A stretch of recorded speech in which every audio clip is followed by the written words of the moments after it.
Bonjour à tous, je voudrais faire cette petite vidéo comme un message d'espoir. En fait, j'ai eu l'occasion d'écouter tout à l'heure sur TEDx, sur la chaîne TEDx, sur YouTube, une personne qui s'exprimait à propos de son passé et qui disait que c'est sur base de toutes ces expériences qu'elle avait pu rebondir et qu'elle était devenue ce qu'elle était. Et à mon tour, j'ai envie de faire passer ce message dans la mesure où voilà, je me promène avec mon passé dans un sac à dos comme beaucoup d'entre nous.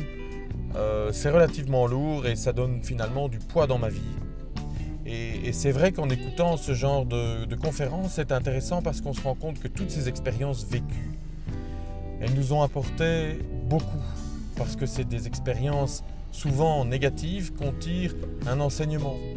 Quand tout va bien, on se réjouit et je ne suis même pas sûr qu'on imprime les choses dans sa tête. Mais quand ça va mal et les expériences difficiles, on ne peut pas s'empêcher de prendre du recul, ou en tout cas il faut le faire, de tirer des enseignements, et je trouve que ces enseignements doivent un jour nous suivre. Ils doivent nous donner la possibilité presque de nous pousser. Et c'est ce que j'ai envie de faire, et c'est ce que je veux partager ici, c'est que j'ai vécu à mon niveau, c'est important que j'en parle évidemment, pas mal d'expériences douloureuses, à commencer par une enfance honnêtement assez difficile, avec une éducation à l'ancienne, très stricte et très difficile, suivi d'échecs comme le premier divorce que j'ai vécu et qui s'est finalement poursuivi puisque j'en ai connu un second. Et donc ce sont, bien entendu, je les ai vécus comme des échecs parce qu'un divorce c'est du changement, c'est quitter ses habitudes, sa maison, ses enfants. C'est très difficile de changer et de se réadapter en permanence. Et puis j'ai connu le décès tragique de mon père que j'ai eu le malheur de découvrir en plus. Et encore une fois, jusque-là, je porte ça dans un sac à dos, c'est énorme, c'est lourd, c'est difficile et c'est une marche en permanence, une marche qui a pour but d'avancer, de ne pas rester sur place, certainement pas, mais d'avancer avec un poids monumental. Et j'ai envie aujourd'hui de partager le fait que j'ai cette volonté à mon tour de considérer que toutes ces expériences me portent. Elles me portent, et ce n'est pas moi qui les porte. Elles me portent, elles ont fait de moi ce que je suis aujourd'hui, et je sais que des personnes que j'estime énormément m'estiment à leur tour et m'apprécient, et tout ça doit servir à quelque chose. Tout ce qui s'est passé doit servir à quelque chose. Et que ces personnes m'apprécient, c'est un cadeau du ciel. Et que j'ai pu construire, au départ, malgré tout, de tous ces échecs, et avec le manque d'énergie dont j'ai disposé pendant pas mal d'années, eh bien aujourd'hui j'ai envie que tout ça serve à quelque chose. Même le départ de mon père, ça doit servir à quelque chose. Ne fût-ce qu'à savoir que j'ai pu me relever de tout ça.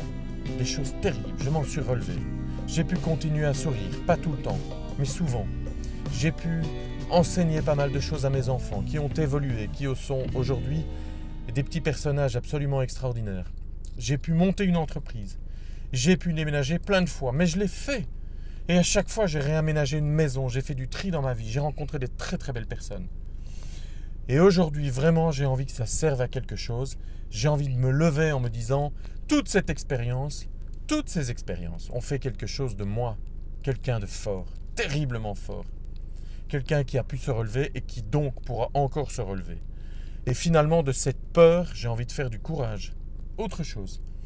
Et me dire que tout ça n'a pas servi à rien, tout ça a construit quelqu'un de fort, quelqu'un qui a pu découvrir entre-temps son potentiel, quelqu'un qui, je crois, à la base de parfois quelqu'un de prétentieux honnêtement. Je pense que j'ai pu devenir avec le temps quelqu'un de nettement plus humble, qui a pu passer des messages, qui a pu faire de belles choses, qui a construit, qui a partagé, et qui a envie de le faire et de le faire encore. Et donc, gardez espoir, à 1000%, gardez espoir. Je connais des personnes extraordinaires qui se sont relevées. À mon tour, j'ai envie de dire que je me suis relevé. Et j'ai envie de vous passer ce message-là. Gardez espoir, relevez-vous, croyez en vous. Apprenez à parler, apprenez à vous exprimer. Sachez que toute cette expérience-là, elle fait quelqu'un d'extraordinaire. Quand on peut en tirer un enseignement, on est extraordinaire. On doit faire passer ce message. On ne doit pas être reconnu par tout le monde, ça n'a aucune importance. Mais il y a toujours des personnes bien intentionnées, des personnes qui vous correspondent ou qui ont vécu ce genre d'expérience ou qui sont en train de les vivre. Pas plus tard qu'hier, j'ai rencontré d'ailleurs Je suis au sein de ma société, ma propre société, je suis un peu mon commercial puisque c'est moi qui développe cette société. Et au départ d'une réunion commerciale que j'appréhendais énormément, j'ai rencontré quelqu'un qui, au contraire, chef d'entreprise, traversait une période très lourde. Une période que moi-même, j'ai pu vivre, non pas une fois, mais 2 fois. Un divorce, une séparation et une reconstruction totale. Eh bien, au départ de cet entretien que j'appréhendais, homme d'affaires à homme d'affaires, on a discuté entre hommes. Et j'ai quitté cette personne vraiment les yeux dans les yeux en se disant voilà un bel échange, un bel échange. On a parlé naturellement business, mais on n'a pas parlé pendant des heures, on s'est assez vite compris. Et surtout, on s'est rendu compte qu'on parlait de personne à personne. On parlait de valeur de nos entreprises. Et on ne peut pas parler de valeur difficilement si la vie a été du surf et qu'on n'a connu aucun problème. C'est très difficile. La profondeur de soi vient, je pense, comme son nom l'indique, d'une descente. La profondeur, elle commence par une descente. On descend, c'est une descente aux enfers. C'est toucher probablement le fond du fond pour pouvoir remonter.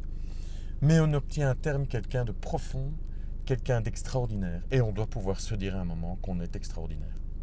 Je crois que ce n'est pas prétentieux. On sort de soi-même, on s'observe et on se dit « tu es extraordinaire ». Malgré tous tes échecs, tu te relèves encore, tu reconstruis encore. Et je trouve ça fabuleux. Et c'est ce que je voulais partager aujourd'hui. Ayez confiance en vous. Sachez que vous n'êtes pas seul. Vous n'êtes pas seul. On est plein à vivre ce genre de choses.